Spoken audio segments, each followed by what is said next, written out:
Hello everyone, let's start some special cases of active and passive voice. So, as we have learned, subject is changed into object and object is changed into subject when we change a sentence from active to passive voice. And subject that is changed into object is followed by as preposition. But there are some sentences, there are some words working as verb.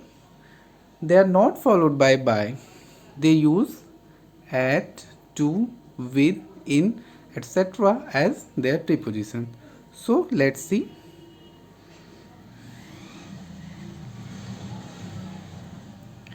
There are some verbs that don't have by as preposition but some other words. Okay, as surprised, astonished, disappointed, distressed, displeased, and alarmed.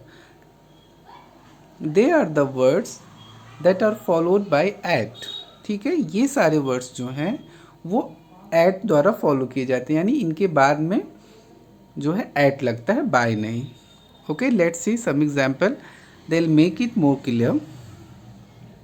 Your intelligence surprised me. Your intelligence surprised me. It means आपकी जो intelligence है, जो बुद्धिमानी है, उसने मुझे ताजुब में डाल दिया, उसने मुझे सरप्राइज कर दिया. So its passive is, as you can see, me is your object in passive voice, so it would be subject in active voice. So sorry, it would be subject in passive voice as it is object in active voice. So I is your subject. Okay, so I was surprised at, yes, this is the word, at your intelligence.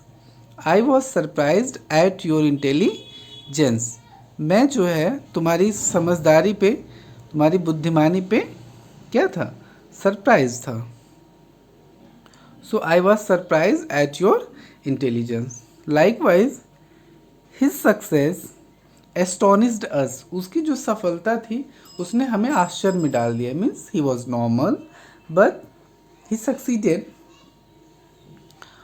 Okay, तो उसकी जो सफलता थी उसने हमें ताजुब में डाल दिया. So here his success is your subject in active voice and us is your object in active voice. So in passive voice us का नॉमिनेटिव केस क्या होगा, वी. ये आपका सब्जेक्ट हो जाएगा, हिज सक्सेस आपको ऑब्जेक्ट हो जाएगा. Okay, and astonished is your verb. So let's make its passive. We के साथ वर हो जाएगा. We were astonished at, yes, we were astonished at his success. We were astonished at his success. Next, his condition disappointed me. His condition disappointed me. So his condition your subject, disappointed your verb, and me your object in active voice that will work as subject in passive voice. So me क्या हो जाएगा, I हो जाएगा. ठीक है, I was astonished at his success, sorry, at his condition, sorry, disappointed है यहाँ पे. I was disappointed at his condition. Okay, next, his defeat distressed me. His defeat distressed me. So I was distressed at his defeat. I was distressed at his defeat. Okay, likewise his rude behavior displeased the teachers. His rude behavior displeased the teachers. So the teachers were displeased at his rude behavior. Yes, this is the word, at his rude behavior. Okay, next, this news alarmed his father. This news alarmed his father. So his father was alarmed at this news. His father was alarmed at this news. So here we can see these are the words that have at as preposition, not by. I repeat, surprised, astonished, disappointed, distressed, displeased, alarmed. Okay, they are the main verb. There may be some more verbs. Okay, next, known and obliged have two. Okay, as we can see, astonished, displeased, disappointed, alarmed, distressed, ये सारे words थे. इनके बाद eight आया. ऐसे ही known और obliged के बाद टू आएगा, बाय नहीं आएगा. Let's see some example. Everybody knows Gandhi ji. हर कोई व्यक्ति गांधी जी को जानता है. Everybody knows Gandhi ji. So Gandhiji is known to everybody. Gandhiji is known to everybody. I hope no need to explain that it is. Gandhiji is object in active voice, so it would be subject in passive voice. Everybody is subject in active voice, so Gandhiji is known. Everybody is treated as object in passive voice. तो ये सब चीज़ें हम लोग काफ़ी discuss कर चुके हैं. सब्जेक्ट ऑब्जेक्ट हो जाता है, ऑब्जेक्ट सब्जेक्ट हो जाता है, मेन वर्ब थर्ड फॉर्म आ जाती है. ये सब चीज़ें तो हम ऑलरेडी काफ़ी अच्छे से डिस्कस कर चुके हैं in our previous video. So known के साथ क्या आएगा? टू आएगा. Gandhi ji is known to everybody. अब मतलब तो वही निकलेगा कि हर व्यक्ति गांधी जी को जानता है, या गांधी जी हर व्यक्ति द्वारा जाने जाते हैं, या गांधी जी हर व्यक्ति को जाने जाते हैं. आप कुछ भी बोलो, ये सेंस यही होता है. ठीक है, Gandhi ji is known to everybody. Like he knows me, so I am known to him. I am known to him. मैं उसके लिए जाना पहचाना हूँ, या वह मुझे जानता है. तो बात एक ही हुई. He will oblige me. He will oblige me. So I shall और आई विल सेल दोनों लगा सकते हैं. आई सेल और I will be obliged. Will be oblige to him. I will be oblige to him, यानी वो मुझे कुछ करने के लिए या किसी टॉपिक पे मुझे ओब्लाइज करेगा, मनाए, कन्विंस करे, तो मैं उसके द्वारा कन्विंस हो जाऊंगा. ठीक है, मना लिया जाएगा मुझे, मैं ओब्लाइज हो जाऊंगा. Okay, so here also to का यूज होगा. I repeat, known and obliged, they are the words जिनके बाद हम by का यूज ना करके to का यूज करते हैं. Okay, next, pleased, satisfied, disgusted, charmed, thronged and blind. इनके साथ हम विद का यूज़ करते हैं, बाय का यूज़ नहीं करते हैं. I repeat, please, satisfied, disgusted, charmed, thronged and blind. Okay, let's see some example. My behaviour pleased him. मेरे व्यवहार ने उसे खुश कर दिया. So he was pleased with my behaviour. He was pleased with my behaviour. और okay, here I would like to show you. Here you can say displeased. Displease, please को opposite है, बट डिसप्लीज के साथ at आ रहा है. Okay, as you can say here. But यहाँ पे प्लीज्ड के साथ क्या आ रहा है? विद आ रहा है. ये चीज़ आपको ध्यान रखनी है. ठीक है, तो pleased, satisfied, disgusted, charmed, thronged and lined. ठीक है, my behavior pleased him. मेरे व्यवहार ने उसको खुश कर दिया. and its passive voice is he was pleased with my behavior. Your work satisfied the officers. Officers are satisfied with your work. Officers are satisfied with your work. Her failure disgusted her parents. So her parents were disgusted with her failure. Disgusted with her failure. Okay. Next, her sweet song charmed the listeners. So charmed, ठीक है, इसके साथ with आएगा. The listeners were charmed with her sweet song. उसके मधुर गीत ने सबको charmed कर दिया, आकर्षित कर दिया, mesmerized कर दिया. तो सारे लिसनर्स उसके स्वीट सॉन्ग से क्या हो गए थे? जो है चार्म्ड हो गए थे, मेस्मराइज्ड हो गए थे। The students throng the college, इसका क्या मतलब होता है? College hall. थ्रॉन्ग मीन्स होता है भीड़ लग जाना, ठीक है, एकदम से खचोखच भर जाना। So the students throng the college hall. So the college hall as it is singular, इसके साथ हम वॉज का यूज करेंगे। So the college hall was thronged with the students, college hall students से खचोखच भर गया था। The passengers line the booking window, अब बुकिंग विंडो पे सारे पैसेंजर्स लाइन लगा के खड़े हो गए थे, तो ऑब्जेक्ट क्या है? Booking window. So the booking window as it is singular तो वॉज का यूज होगा। So the booking window was lined with the passengers. Is it clear? Charmed, thronged, lined, okay, pleased, satisfied, these are the words that have with as preposition. Okay, next, contained and interested, these words have in, okay, इनके साथ क्या आएगा? in आएगा। Let's see some example. This box contain many beautiful things, इस box में बहुत सी सुंदर चीज़ें हैं। So many beautiful things were, as it is plural, तो many beautiful things were contained in this box, many beautiful things were contained in this box. This case interest the lawyers, this case interest the lawyers. So the lawyers, yes, the lawyers are interested in this case, the lawyers are interested in this case। तो contained के साथ in आया और interested के साथ भी in आया।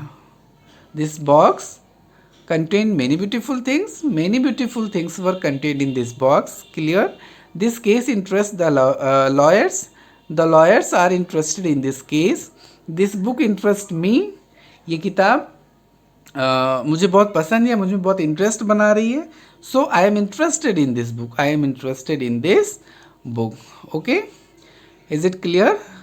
These are the special words. Okay, there are some intransitive verb that become transitive having preposition with them and then can be changed into passive voice with the verb having the same preposition. ठीक है, intransitive verb होते हैं, as we know intransitive verb is not change into passive voice, but इनके साथ जब preposition आ जाता है तो ये क्या हो जाते हैं? सम प्रीपोजिशंस के साथ इनका सेंस बदल जाता है और वो एज अ ट्रांसिटिव वर्ब्स काम करने लगते हैं। Let's C, the girls laughed at मी। ठीक है, तो लॉफ जो है वो इंट्रांसिटिव वर्ब्स हैं, बट यहाँ पे ये एट के साथ मिलके ट्रांसिटिव हो गया। The girls laughed at me, now we can change its passive. अब हम इसका पैसिव बना सकते हैं। I was laughed at by the girls. Okay, अभी मैं बोलूँ ही लॉफ्स या द गर्ल्स लॉफ, लड़कियाँ हंसती हैं, पैसिव नहीं बना सकते। But the girls laugh at me, तो यहाँ पे दिस लॉफ एट ये एज अ ट्रांसिटिव वर्ब काम कर रहा है, तो इसका हम पैसिव बना लेंगे। I was laughed at by the girls. He looks after my children.